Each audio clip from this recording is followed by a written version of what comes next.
Hello and welcome everybody. Continue करेंगे अपन Indian polity की classes for RO and ARO. इस class में अपन बात करेंगे इमरजेंसी प्रोविजंस के बारे में। अब यदि अपन देखें तो भारत एकमात्र ऐसा कॉन्स्टिट्यूशन है जिसमें इमरजेंसी प्रोविजंस के लिए प्राविधान कॉन्स्टिट्यूशंस में ही दे रखे हैं। यानी कि इन इमरजेंसी प्रोविजंस को लगाने के बाद क्या होता है कि जो फेडरल प्रोविजन है, फेडरल प्रोविजन मतलब कि जहां पर सेंटर और स्टेट दोनों अपने राइट्स को कॉन्स्टिट्यूशन से निर्धारित करते हैं, कॉन्स्टिट्यूशन से प्राप्त करते हैं, वहीं पर इन इमरजेंसी प्रोविजंस के कारण यूनियन जो है बहुत ज्यादा पावरफुल हो जाता है स्टेट से, और जो फेडरल प्रोविजन है वो बदलकर यूनिटरी प्रोविजंस हो जाते हैं। और ऐसा बहुत ही कम कॉन्स्टिट्यूशन में है प्रेजेंट टाइम्स में। तो आइए इस प्रोविजंस को इन डेप्थ में अपन डिटेल करते हैं। सबसे पहले, which part of the Indian constitution contain the emergency provisions. तो हर में अपन ने देखा है कौन से पार्ट्स रहते हैं। तो ये जो रहता है ये आर्टिकल नंबर 352 से लेकर 360 तक इमरजेंसी प्रोविजंस रहते हैं, और ये पार्ट 18 में प्रोवाइडेड है भारत के संविधान में। बहुत इंपॉर्टेंट है, ध्यान रखिएगा। नेक्स्ट क्वेश्चन अपन बात करते हैं कि मैच द फॉलोइंग। अब ध्यान रखिएगा ये जो प्रोविजंस हैं इसमें तीन तरीके की इमरजेंसी हमारे संविधान में प्रोवाइडेड है।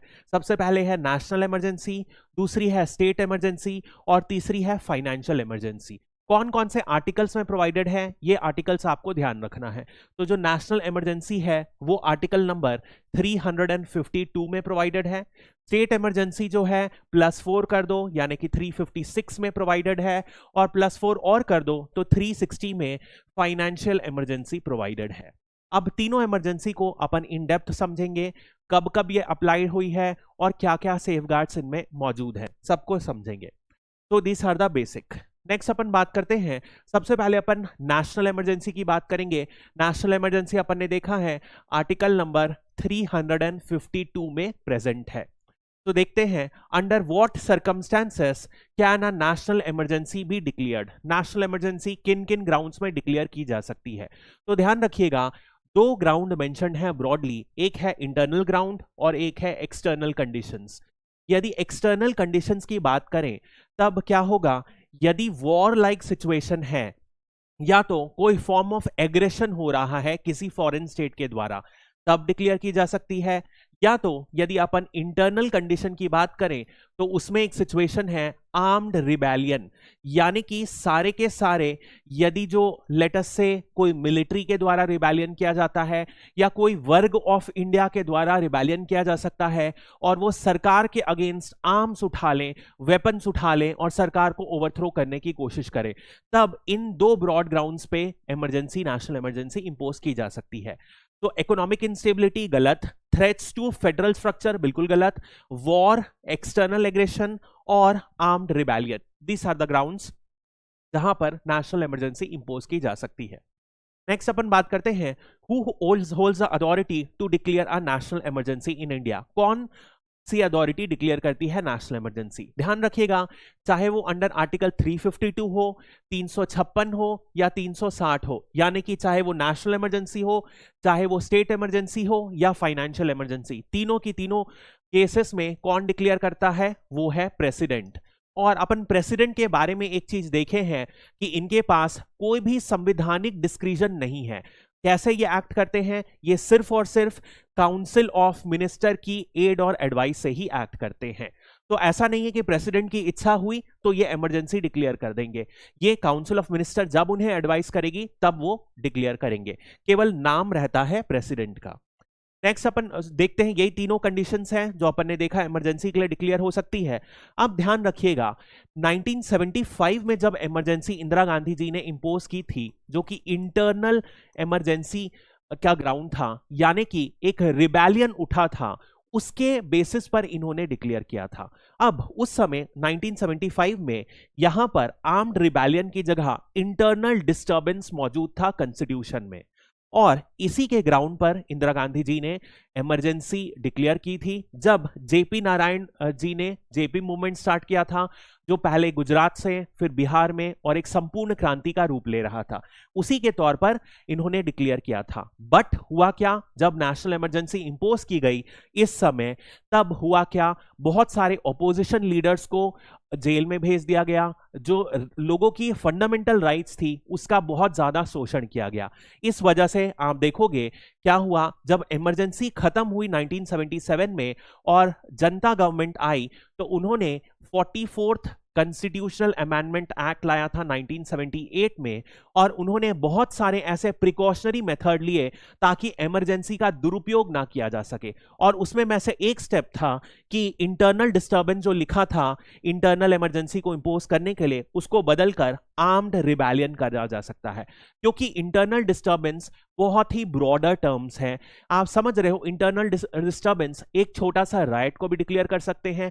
10 लोगों की लड़ाई हो रही है एक रीजन में, उसे भी इंटरनल डिस्टर्बेंस कहा जा सकता है। लेकिन आर्म्ड रिबेलियन थोड़ा सा प्रिसाइज है कि आर्म्स उठाना चाहिए सरकार के अगेंस्ट या किसी भी पर्टिकुलर वर्ग के द्वारा। तो उस केस में इसी वजह से स्ट्रिक्ट करने के लिए 44th constitutional amendment act declare किया गया था।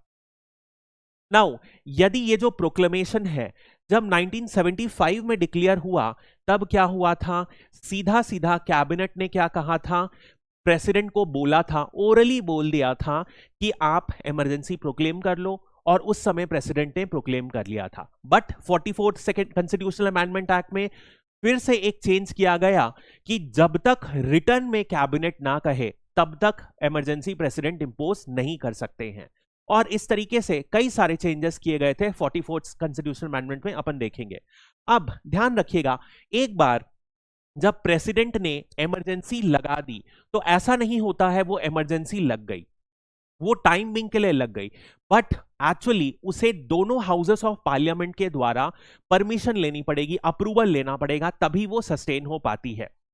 तो जब इमरजेंसी लगती है तब क्या होता है, 1 महीने का टाइम दिया जाता है सरकार को कि वो इसी बीच में लोकसभा और राज्यसभा से दोनों से परमिशन लें, यानी कि अप्रूवल लें।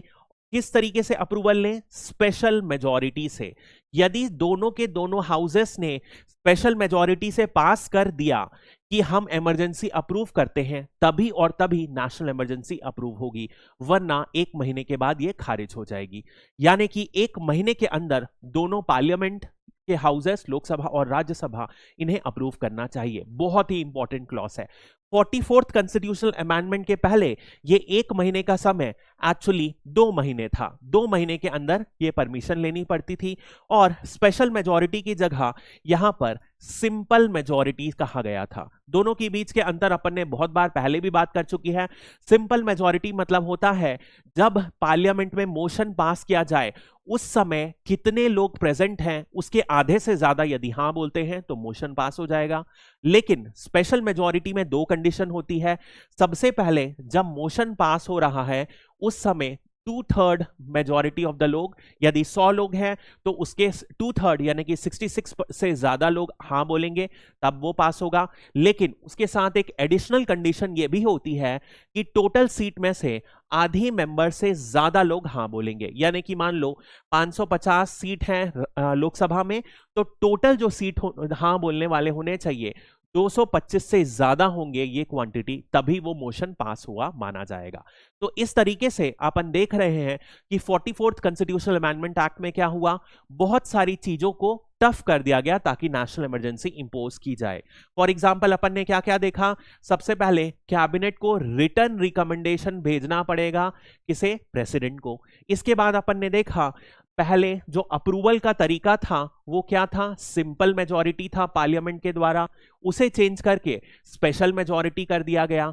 इसके बाद और क्या किया गया, जो अप्रूवल का समय 2 महीने था पहले, उसे चेंज करके 1 मंथ कर दिया गया। अब और अपन देखते हैं, now what is the maximum duration of national emergency after it is approved by the parliament। एक बार पार्लियामेंट अप्रूव कर दे तो कितने मैक्सिमम समय तक नेशनल इमरजेंसी जा सकती है। तो इसमें कोई भी अप्रूवल की मैक्सिमम लिमिट नहीं है, ये इनफाइनाइट टाइम तक जा सकती है। बट एक कंडीशन लगाई गई थी, वही 44th कॉन्स्टिट्यूशनल अमेंडमेंट एक्ट में लगाई गई थी कि हर 6 महीने में पार्लियामेंट से फिर से आपको परमिशन लेनी पड़ेगी। तो this is the idea, indefinitely with a condition that parliament हर 6 महीने में इसको अप्रूव करते रहे। नेक्स्ट अपन बात करते हैं, यदि अप्रूव हो जाए दोनों पार्लियामेंट के तो क्या होगा, इसे 6 महीने के लिए एक्सटेंड कर दिया जाएगा। और ऐसा कब तक किया जा सकता है, जब तक भी रिक्वायर्ड हो, यानी कि कोई मैक्सिमम टाइम लिमिट नहीं है।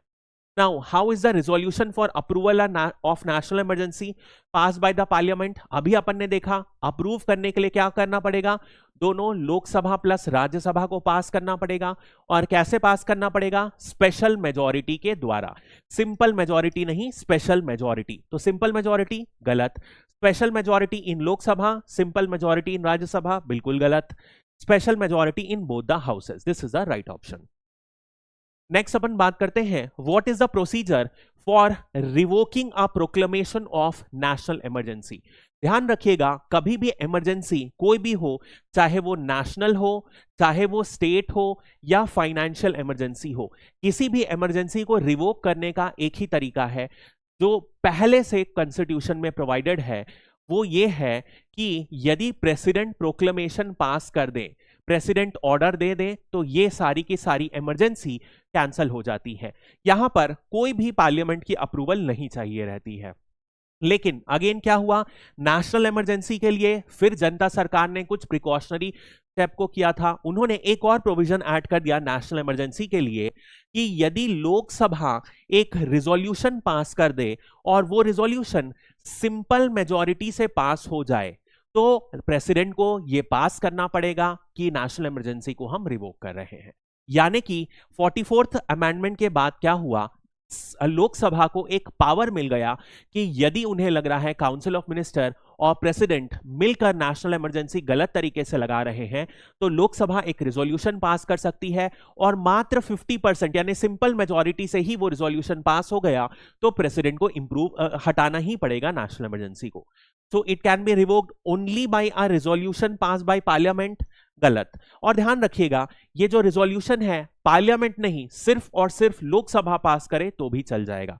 President can revoke national emergency without requiring parliamentary approval, ये स्टेटमेंट बिल्कुल सही है। राज्यसभा कैन पास, ये बिल्कुल गलत है।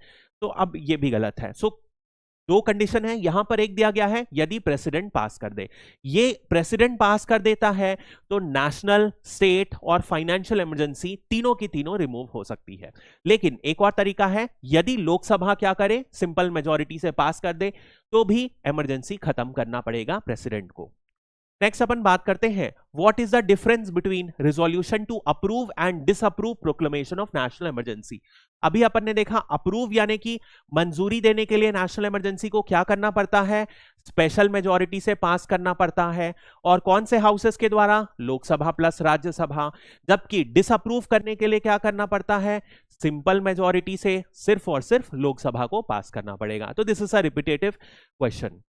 तो नेक्स्ट अपन बात करते हैं, अब जब नेशनल इमरजेंसी एक बार लागू कर दी जाती है तो क्या क्या प्रभाव होता है। इसका प्रभाव आप देखोगे स्टेट पर बहुत ज्यादा पड़ता है और इसके अलावा इवन इंडिविजुअल्स पर भी प्रभाव पड़ता है।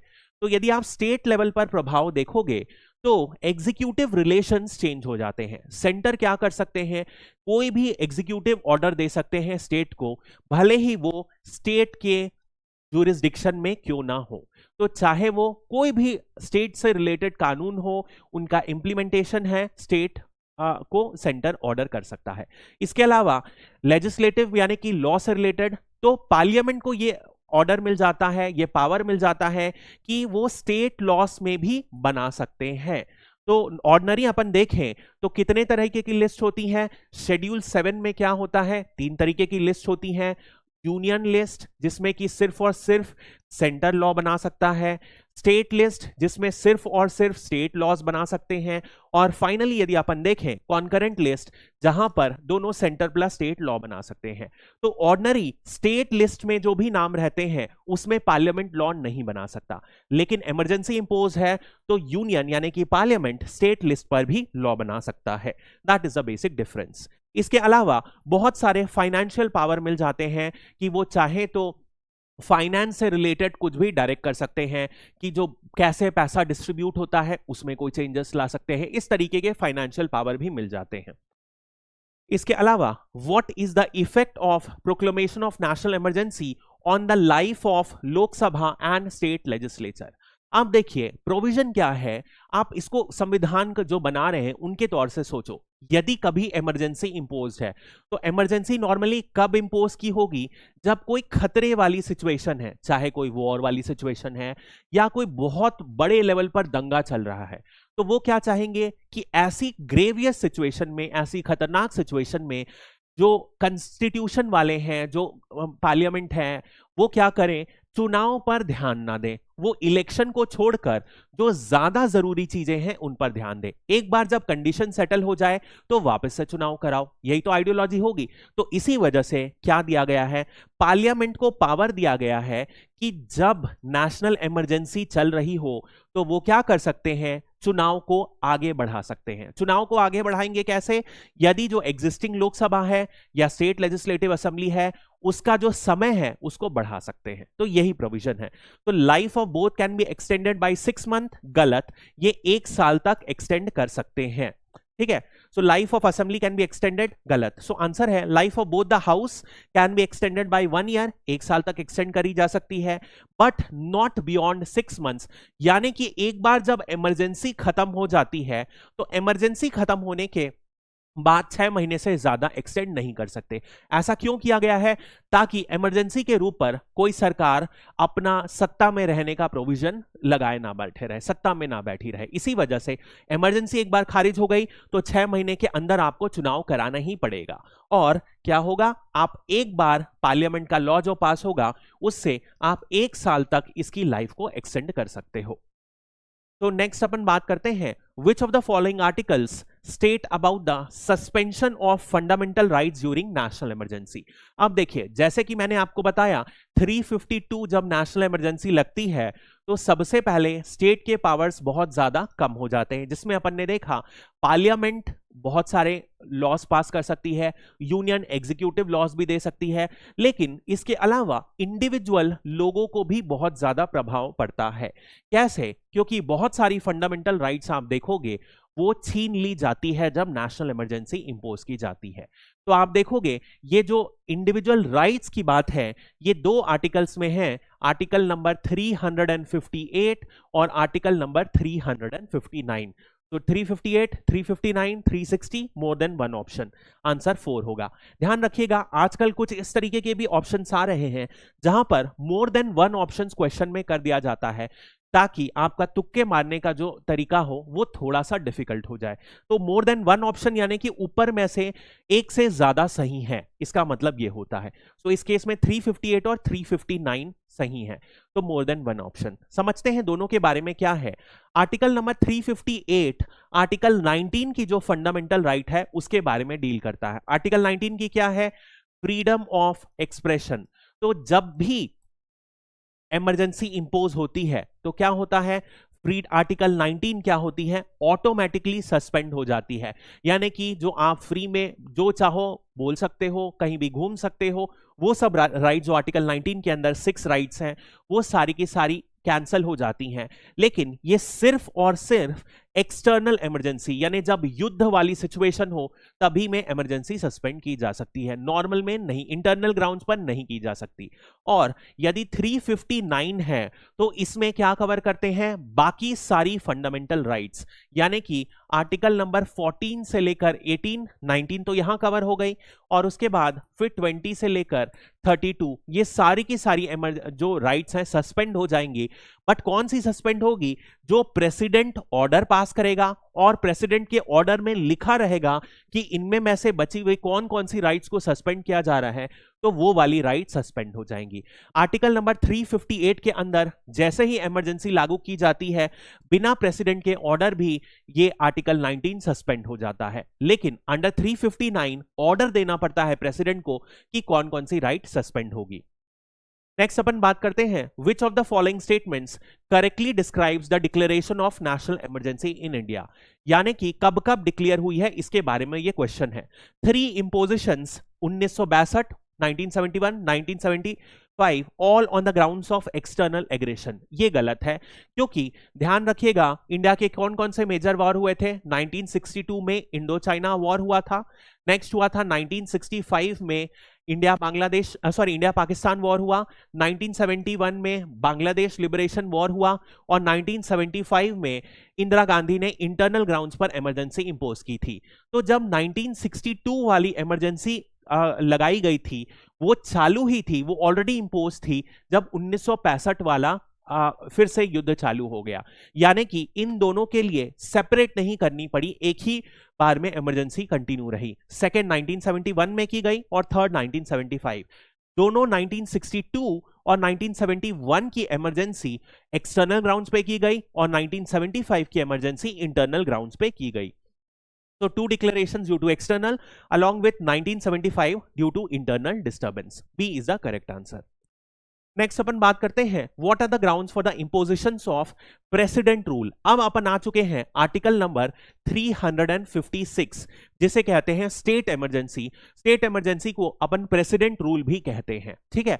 अब कौन से ग्राउंड पर स्टेट इमरजेंसी लगाई जा सकती है या प्रेसिडेंट रूल लगाया जा सकता है, तो 2 ग्राउंड है जब ये लगाया जा सकता है। पहला क्या है, जब कोई भी स्टेट गवर्नमेंट कॉन्स्टिट्यूशन के प्रोविजन के हिसाब से काम नहीं कर पा रही हो, यानी कि कॉन्स्टिट्यूशनल मशीनरी उस स्टेट में फेल हो गई हो, या तो फिर सेंटर ने कोई ऑर्डर दिया हो, executive order with in its domain जो सही ऑर्डर है और स्टेट उसे पूरा नहीं कर पा रहा हो, तो दोनों की दोनों कंडीशंस में क्या होगा, स्टेट इमरजेंसी लगाई जा सकती है। तो failure of the state to comply with any given effect to direction of centre, यानी कि कोई सेंटर डायरेक्शन दिया और स्टेट उसे इंप्लीमेंट नहीं कर पा रहा है। Next, failure of constitutional machinery in the state, यानी कि जो संवैधानिक प्रोविजन दिए गए हैं उसके तहत स्टेट फंक्शन नहीं कर पा रहा है, तो दोनों की दोनों कंडीशंस पे स्टेट इमरजेंसी लगाई जा सकती है। तो नेक्स्ट अपन बात करते हैं, with reference to the president rule consider the following statement. The president can not impose president rule without the recommendation of governor और the recommendation of governor is binding upon the president.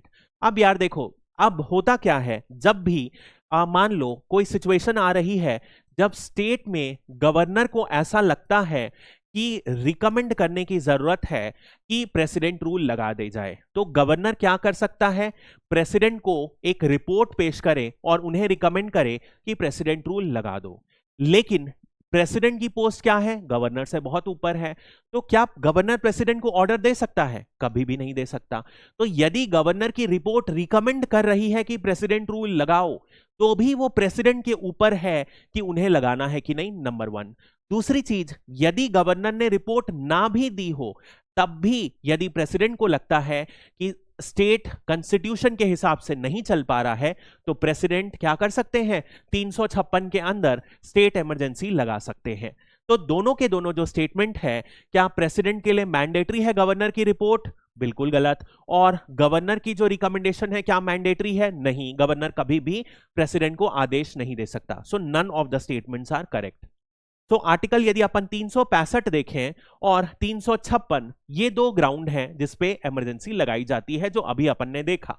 यदि 365 के अंदर है जब centre ने state को आदेश दिया और वो डायरेक्शन स्टेट फुलफिल नहीं कर पा रहा है। दूसरा, यदि अपन 356 के बात करें तो कॉन्स्टिट्यूशनल मशीनरी फेल हो जाती है स्टेट में।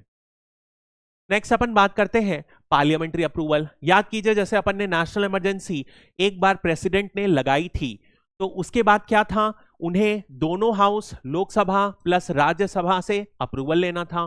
और वो कैसा अप्रूवल लेना था, स्पेशल मेजॉरिटी से। जब अप्रूवल ले लेते हैं उसके लिए कितना समय मिलता है अप्रूवल लेने के लिए, तो पहले 2 मंथ मिलता था, उसे घटाकर 44 अमेंडमेंट ने 1 मंथ कर दिया था।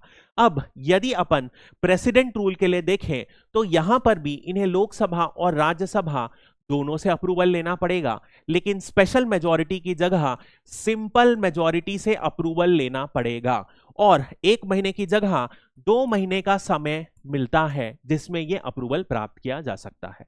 तो यानी कि प्रेसिडेंट रूल लगाना कंपैरेटिवली नेशनल इमरजेंसी लगाने से ज्यादा आसान है।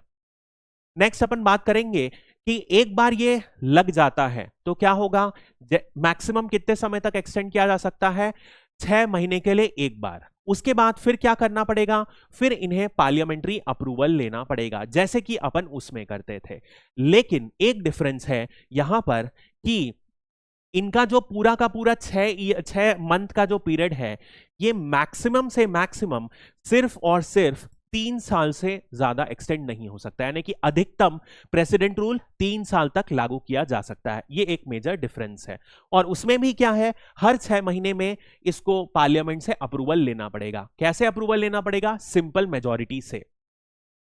नेक्स्ट अपन बात करते हैं, under which of the following circumstances can the imposition of president rule in a state be extended beyond 1 year. अब 44th कॉन्स्टिट्यूशनल अमेंडमेंट एक्ट जो अपन ने बात किया है उसमें क्या किया गया है, एक कंडीशन डाल दी गई है। अभी क्या अपन ने पढ़ा कि प्रेसिडेंट रूल मैक्सिमम कितने साल तक एक्सटेंड किया जा सकता है, 3 साल तक। लेकिन 44th ने क्या किया, एक और कंडीशन डाल दी, यदि 1 साल से ज्यादा प्रेसिडेंट रूल आप एक्सटेंड कर रहे हो तो वो सिर्फ और सिर्फ 2 कंडीशन में ही किया जा सकता है। क्या कंडीशंस हैं, यदि नेशनल इमरजेंसी लागू है, नंबर 1। नंबर 2 क्या कंडीशन है कि यदि इलेक्शन कमीशन ने बोला कि अभी उस स्टेट में चुनाव होना सूटेबल नहीं है, इलेक्शन होना पॉसिबल नहीं है। यानी कि ये 2 कंडीशन है, सिर्फ तभी और तभी स्टेट इमरजेंसी 1 साल से ज्यादा एक्सटेंड की जा सकती है। सो if national emergency is applicable and holding of election is not feasible as per election commission, यानी इलेक्शन कमीशन इलेक्शन होल्ड करना अभी सूटेबल नहीं मानते हैं। नेक्स्ट अपन बात करते हैं, in India the president rule continue for 6 months but it can be extend for a maximum period of dash with the approval of parliament every 6 months। Maximum कितना पीरियड हो सकता है, अभी अपन ने देखा 3 ईयर, मैक्सिमम से मैक्सिमम 3 साल तक एक्सटेंड किया जा सकता है। नेक्स्ट अपन बात करते हैं, which of the following are not necessary consequence of the proclamation of president rule in the state. अब अपन जा रहे हैं, जब किसी स्टेट में प्रेसिडेंट रूल या आर्टिकल 356 के अंदर स्टेट इमरजेंसी लग जाती है तो उसका कंसिक्वेंस क्या होता है। सबसे पहला, dissolution of state legislative assembly, removal of council of minister, dissolution of local bodies.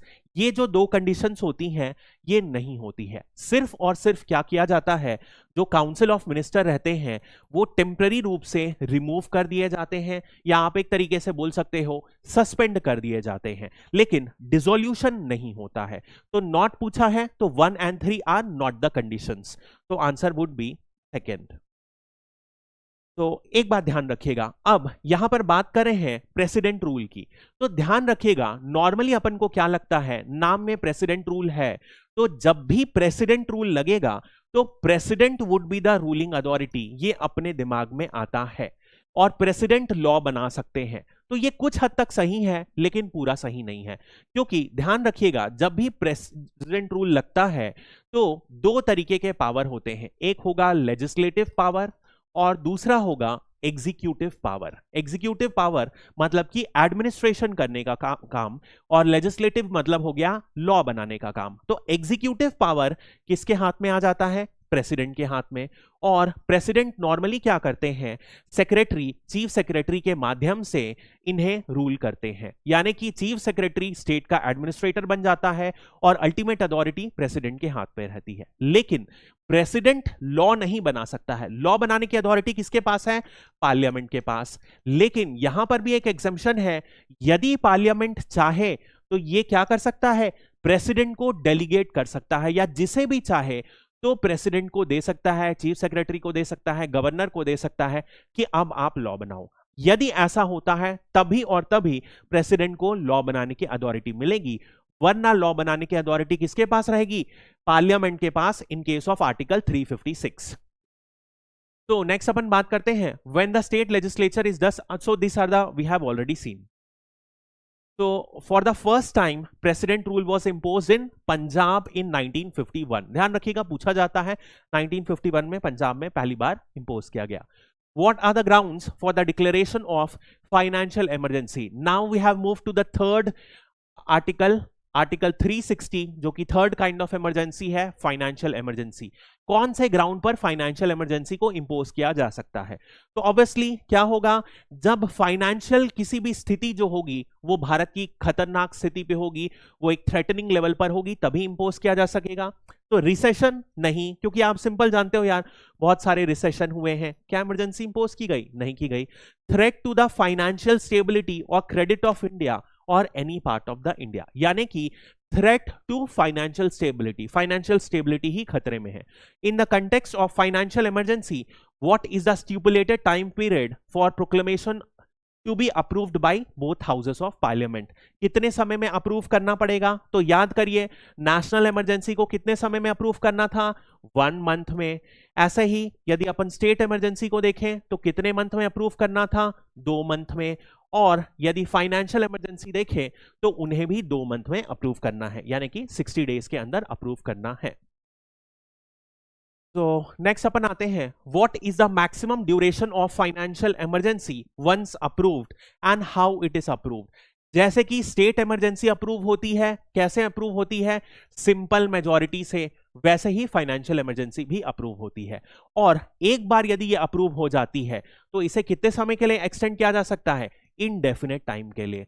जैसे कि अपन ने नेशनल इमरजेंसी को देखा था, उसे इनडेफिनेट टाइम तक एक्सटेंड किया जा सकता है। बट नेशनल इमरजेंसी में क्या था कि हर 6 महीने में पार्लियामेंट्री अप्रूवल चाहिए था और स्पेशल मेजॉरिटी से फिर से पास करना था। बट फाइनेंशियल इमरजेंसी के केस में क्या होता है, सिर्फ एक बार अप्रूवल चाहिए होता है सिंपल मेजॉरिटी से, और हर 6 महीने में अप्रूवल नहीं चाहिए होता है। यानी कि एक बार पार्लियामेंट का स्टैंप लग गया तो जब तक प्रेसिडेंट चाहे वो इमरजेंसी को कंटिन्यू कर सकते हैं। नेक्स्ट अपन बात करते हैं, which of the following effects can be triggered by proclaiming a financial emergency? अब देखो, फाइनेंशियल इमरजेंसी ट्रिगर होगी तो क्या इंपैक्ट हो सकता है कि जो भी फाइनेंस से रिलेटेड बिल है वो क्या है, प्रेसिडेंट के लिए स्टेट को रिजर्व करना पड़ेगा, सैलरी कम कर सकते हैं, और इस तरीके के जो बिल में यही कुछ रहेगा। और क्या करेंगे फाइनेंशियल इमरजेंसी से रिलेटेड? तो देखो, centre can direct states to reduce salaries to high court जजेस। बिल्कुल सही है, सेंटर किसी भी एम्प्लॉय, चाहे वो यूनियन का हो चाहे वो स्टेट का हो, उसकी सैलरी को कम करने की बात कर सकता है। तो ये स्टेटमेंट बिल्कुल सही है। States have to reserve money bills pass by their legislature for president. Money bill, financial bill सभी को रिजर्व करना पड़ेगा प्रेसिडेंट के लिए। President can impose additional tax. Tax impose करने की अथॉरिटी सिर्फ और सिर्फ पार्लियामेंट को ही दी गई है संविधान के अंदर। तो ध्यान रखिएगा, टैक्स कभी भी प्रेसिडेंट इवन इमरजेंसी में भी नहीं लगा सकते। आंसर क्या होगा? 1 और 2। नेक्स्ट, तो यही सारे इंपैक्ट्स हैं जो बेसिकली अपन ने देख लिया। नेक्स्ट आएगा, विच of the following statement is correct regarding financial emergency? Financial emergency is imposed when debt to GDP rises 500%। ऐसा कोई भी क्राइटेरिया नहीं किया है, बस दिया गया है फाइनेंशियल स्टेबिलिटी थ्रेटन हो जाए। उसे ऑब्जेक्टिव टर्म्स में हमारे संविधान में डिफाइन नहीं किया गया है। So far, financial emergency has been imposed once during 1991 financial crisis. 1991 में बहुत ही भयानक फाइनेंशियल क्राइसिस आई थी, और उसी के दौरान आप देखे होंगे मनमोहन सिंह उस समय के फाइनेंस मिनिस्टर थे और PV Narasimha Rao prime minister थे। उन दोनों ने लिबराइजेशन, प्राइवेटाइजेशन एंड ग्लोबलाइजेशन 1991 के इकोनॉमिक रिफॉर्म्स लागू किए थे। उस समय भारत का सोना को गिरवी रखना पड़ा था, बट उस समय भी भारत में फाइनेंशियल इमरजेंसी नहीं इंपोज की गई थी। यानी कि आज तक इतने सालों में कभी भी भारत में फाइनेंशियल इमरजेंसी इंपोज नहीं की गई है। Financial emergency is approved by parliament by a simple majority. ये स्टेटमेंट सही है। नेक्स्ट है, states can not pass money bill during financial emergency. ऐसा नहीं है, मनी बिल को किसके लिए रिजर्व करना पड़ता है? प्रेसिडेंट के लिए। तो आंसर है सी। तो एक क्विक रिवीजन मैं बता दे रहा हूं तीनों के लिए, क्योंकि ये थोड़ा सा कॉम्प्लेक्स टॉपिक है, कुछ कुछ चीजें याद रखनी है। तो मैं एक चार्ट प्रिपेयर किया हूं ताकि पूरा का पूरा चैप्टर सम अप हो सके। तो national emergency, financial emergency, presidential emergency, तीनों के तीनों केस में कौन इंपोज करता है? प्रेसिडेंट ही इंपोज करता है। यदि अपन नेशनल इमरजेंसी की बात करें तो कब होता है? इंटरनल के केस में या एक्सटर्नल के केस में? इंटरनल में होगा आर्म्ड रिबेलियन और एक्सटर्नल के केस में होगा एक्सटर्नल एग्रेशन या वॉर लाइक सिचुएशन। वहीं प्रेसिडेंट रूल में अपन ने क्या देखा था? जब स्टेट संवैधानिक तौर पर काम नहीं कर पाएगा।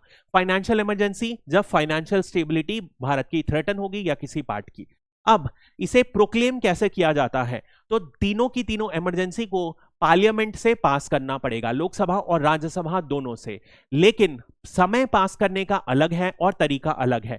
इन केस ऑफ नेशनल इमरजेंसी इसे 1 मंथ का टाइम मिलता है और इसे स्पेशल मेजॉरिटी से पास करना पड़ता है। लेकिन फाइनेंशियल और प्रेसिडेंशियल में 2 महीने का टाइम मिलता है और कैसे पास करना पड़ता है? सिंपल मेजॉरिटी, ना कि स्पेशल मेजॉरिटी।